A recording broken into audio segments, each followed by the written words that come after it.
Hi friends, ఇవాల్టి special lobia gravy అండి. ముందుగా తెల్ల అలసందల్ని ఒక 4 అవర్స్ నానబెట్టి పక్కన పెట్టుకోవాలి. ఒక మిక్సీ జార్ తీసుకొని 3 యాలక్కాయలు, కొంచెం దాల్చిన చెక్క, 3 లవంగాలు, 1 స్పూన్ ధనియాలు వేసుకొని మెత్తగా పౌడర్ చేసుకొని పక్కన పెట్టుకోవాలి. మరో మిక్సీ జార్ తీసుకొని ఒక టొమాటో, కొంచెం పచ్చి కొబ్బరి ముక్కలు వేసుకొని ఫైన్గా పేస్ట్ చేసుకొని పక్కన పెట్టుకోవాలి. ఇప్పుడు స్టవ్ మీద కుక్కర్ పెట్టుకొని కొంచెం ఆయిల్ వేసుకొని అది హీట్ ఎక్కిన తర్వాత ఆనియన్స్, పచ్చిమిర్చి, పసుపు, ఉప్పు వేసుకొని ఆనియన్స్ అన్ని గోల్డెన్ బ్రౌన్ కలర్ వచ్చే వరకు ఫ్రై చేసుకోవాలి. ఆనియన్స్ గోల్డెన్ బ్రౌన్ కలర్ అవ్వడం చాలా మస్ట్ అండి. ఇలా చేయటం వల్ల గ్రేవీ కన్సిస్టెన్సీ చాలా థిక్గా బాగుంటుందండి.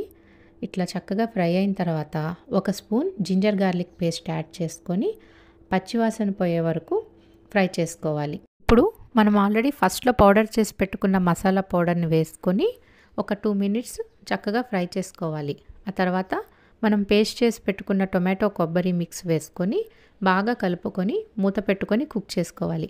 మధ్య మధ్యలో మనం కంపల్సరీ కలుపుకుంటూ ఉండాలండి, లేదంటే అడుగున బర్న్ అయిపోతుంది. గ్రేవీలో నుంచి ఆయిల్ రిలీజ్ అయ్యేటప్పుడు 1 స్పూన్ కారాన్ని, 1 స్పూన్ ఎంటీఆర్ లేదా ఆచి గరం మసాలాని కానీ యాడ్ చేసుకోవాలండి. ఇలాంటి gravy curries restaurant style taste రావాలి అంటే మన హోమ్మేడ్ గరం మసాలా కంటే మనం అవుట్ సైడ్ నుంచి తెచ్చుకునే ప్యాకెట్ గరం మసాలాలే బాగుంటాయండి. ఎగ్జాక్ట్గా మన దాబా స్టైల్ కానీ రెస్టారెంట్ స్టైల్లో కానీ గ్రేవీ టేస్ట్ ఉంటుంది. ఇదంతా చక్కగా ఫ్రై అయిన తర్వాత మనం ఆల్రెడీ సోక్ చేసి పెట్టుకున్న లోబియా వేసుకొని బాగా కలుపుకొని మూత పెట్టుకొని ఒక 5 మినిట్స్ కుక్ చేసుకోవాలి.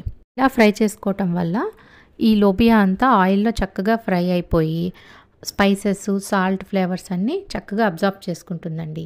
ఆ తర్వాత ఈ గింజలు మునిగే వరకు వాటర్ పోసుకొని 1 లేదా 2 విజిల్స్ పెట్టుకోవాలి. ఇది చాలా త్వరగా కుక్ అయిపోతుందండి. సో కేర్ఫుల్గా 1 or 2 విజిల్స్ మీ కుక్కర్ పర్ఫార్మెన్స్ని బట్టి అడ్జస్ట్ చేసుకొని కుక్ చేసుకోండి, లేదంటే ఓవర్ కుక్ అయిపోయి కర్రీ కన్సిస్టెన్సీ మారిపోతుంది.